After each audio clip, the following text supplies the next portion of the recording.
that suitcase you've been packing.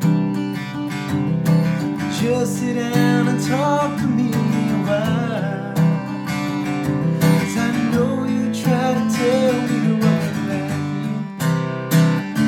Alright, I goofed up. What up, gang? Matt here, country song teacher. We're going to talk about how to choose the proper guitar pick. Now, if you know me, just like I did just now, I mess up all the time and I can laugh at myself. I hope you can too. So what I want to do a little bit different in this video to kind of create community, and I think we'd all get a kick out of it.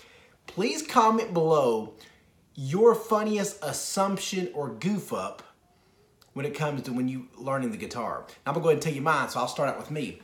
When I first learned guitar, I took my first lesson in the 10th grade as a sophomore in high school, because I had to sit out sports that year for a back injury. And I showed up with my guitar that I bought at the local guitar center, but he said, "Do you have your pick?" And I said, "No, I just brought a quarter." It's a true story. I thought, why would you need a pick? You could just use a quarter. So there's mine. Share yours below. What's your funniest?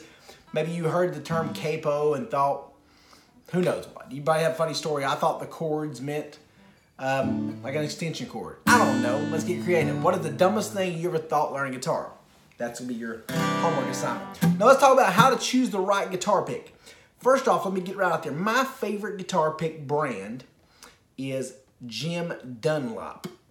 The Dunlop brand, it's got grooves on it, if you can see here. Usually they're different colors of gray, but it has grooves to really help grip for grip.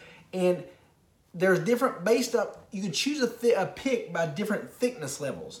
Let me see, I probably should have prepared for this video a little more if I'm talking about picks, right? But I keep some in my pocket. You got, for example, these picks that I do for like prize giveaways, the country song teacher picks. Funniest comment, top three funniest comments I'll send a pick to, by the way. Anyway, so those are kind of thick, but they have no grip. They're kind of slippery. You got, this came with one of the guitar I bought, this Fender. It just says thin, so it's a real thin and a flimsy pick. Like I said, you can get really stiff ones. One of the things I would tell you, a lot of the pick you choose is based on the guitar the type of guitar you like to play. For example, if you know me and you see all of my lessons, I do about everything.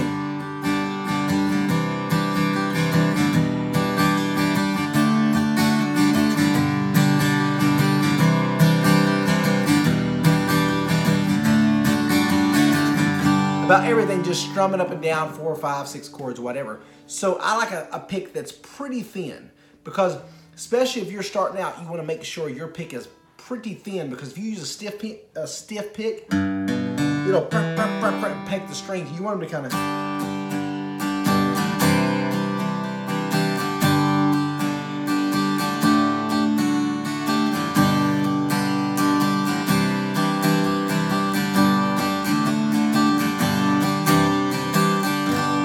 To kind of just rake over the strings slightly, but also if you ever need to do like maybe you a song that makes me want to roll my windows down, cruise, back row boy, stop sign, window, never make a fucking sound, brand new Chevy with a real key, a whole lot better with maybe you a song. If you ever need to pick a few strings, it's not just paper thin, so you can't use just the thinnest there is out there.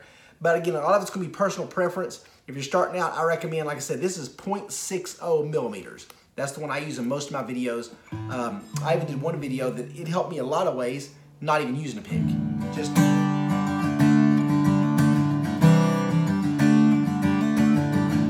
I just kind of take my end, this kind of corner of my pointer finger, and I hold it like that right there, almost like I'm holding a pick, but I still.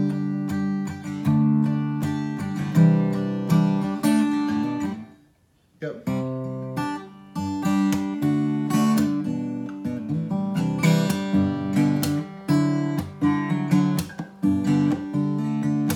So if I want to use like kind of pinching or picking, that kind of thing, I can do that too.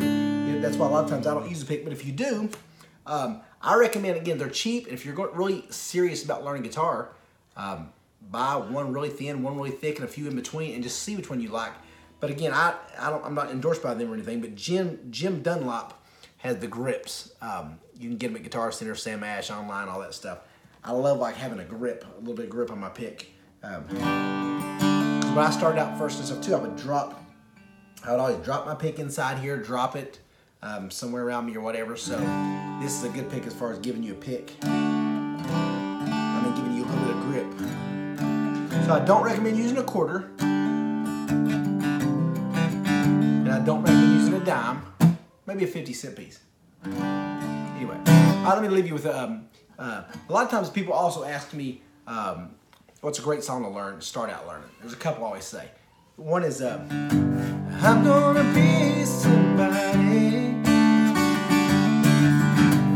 One of these days I'm gonna break these chains. I'm gonna be somebody someday. Bet your heart and darling. That's Travis Tritt, I'm Gonna Be Somebody. Type in Country Song Teacher, I'm Gonna Be Somebody, or Country Song Teacher Travis Tritt. You'll see the lesson. Another great one that a lot of people know. Smile on your face, lets me know that you need me. There's a truth in your eyes, saying you'll never leave me. Touch your hand, says you'll catch me if ever I fall. You say your best, when you say nothing at all.